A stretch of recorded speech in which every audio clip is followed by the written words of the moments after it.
Hello mga kasari-sari test ko dyan. Oh, yung tindahan ba, mapapayaman ka ba talaga? Ito po ay katanungan lang din ng ibang mga sumubaybay sa akin ha. Pero sa totoo lang, hindi ko pa siya ganun na masasagot talaga kasi wala pa ako sa puntong yun ha. Ako ay nasa 1/3 pa lang ng aking paglalakbay mula nung nagtindahan ako. Pero pwede ko siyang sagutin ng paunti-unti ayon sa nalalaman ko. Sa totoo lang, yung tindahan po oo, talagang hindi ka man asing talagang mayaman pero malaki po ang naitutulong nito para sa akin na malaki ang naitulong sa akin kasi sa pag-iempleyado sa akin na kinumpara ko, marami akong nabili sa tindahan ko nang galing yung mga gamit ko na iilan, kinumpara ko nung empleyado ako na hindi ko kayang bilhin kung empleyado ako kasi sa empleyado kasi nakapix lang yung sasahurin mo. Sa pagninegosyo pwedeng bumaba, pwede ring tumaas ang iyong kinikita. So ganun po. At saka syempre araw-araw kang humahawak ng pera, lalo na sa akin. Pag araw-araw kasi pag marami kang o malaki yung medyo benta mo, pwede kang makasave ng malaki din. Kung maliit, syempre maliit din. So ako, nagkaroon ako ng gamit kasi nag-iipon ako. So pero yung iba naman naging na syempre hindi naman maiwasan, lalo sa akin hindi naman ako ganun na malaki ang tindahan, ha. Nagkakautang din ako. Pero dito ko rin kinukuha sa tindahan.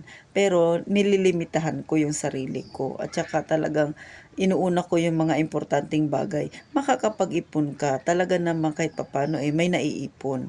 Kung ikaw ay magaling humawak ng iyong negosyo at saka hindi ka maluho. Yun ang number 1 na tatandaan nating mga kasari-sari test na kahit maliit ang ating tindahan, makakapag-ipon at makakapag-ipon ka. Basta hindi ka maluho. Katulad sa akin, hindi ako maluho kahit sa mga damit, sa pagkain, kasi para sa akin, kahit ang piso napakahalaga. So, talaga yung aking kinikita iniipon-ipon ko lang siya. Hindi ko siya basta-basta ginagastos-gastos kung saan-saan lang. So, kung may gusto akong bilihin, pinag-iipunan o kaya naman kung katulad sa akin ha, mahilig akong mag-invest po talaga sa totoo lang sa alahas.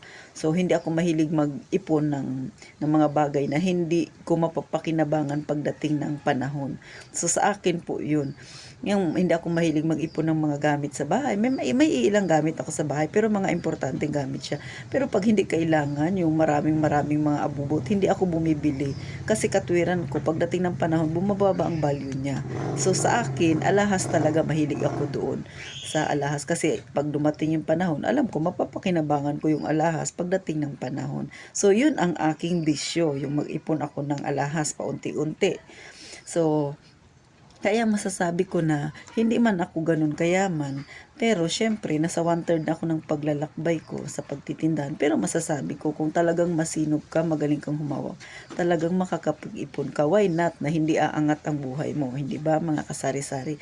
So kayo ba, ano ba yung naging panuntunan ninyo para masabi ninyo na umaangat ang buhay ninyo ha, mga kasari-sari? Lalo na sa matagal ng may tindahan, syempre makikita mo. Tsaka sa inyo, sa paligid ninyo, sa lugar ninyo, makikita niyo talaga 'di ba, yung mga may tindahan talaga yung iba lumalago, talagang umaangat.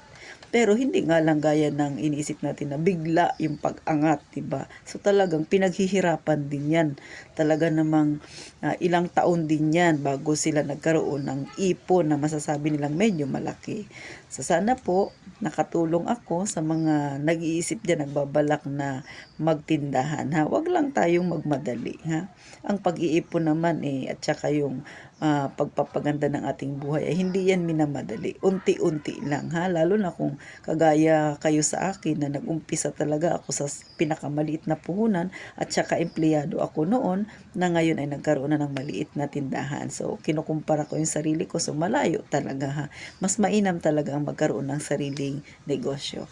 So sana po huwag kayong magsawang subaybayan ang aking YouTube channel. Huwag nyo rin pong kalimutang mag-subscribe at suportahan ito. So maraming salamat po.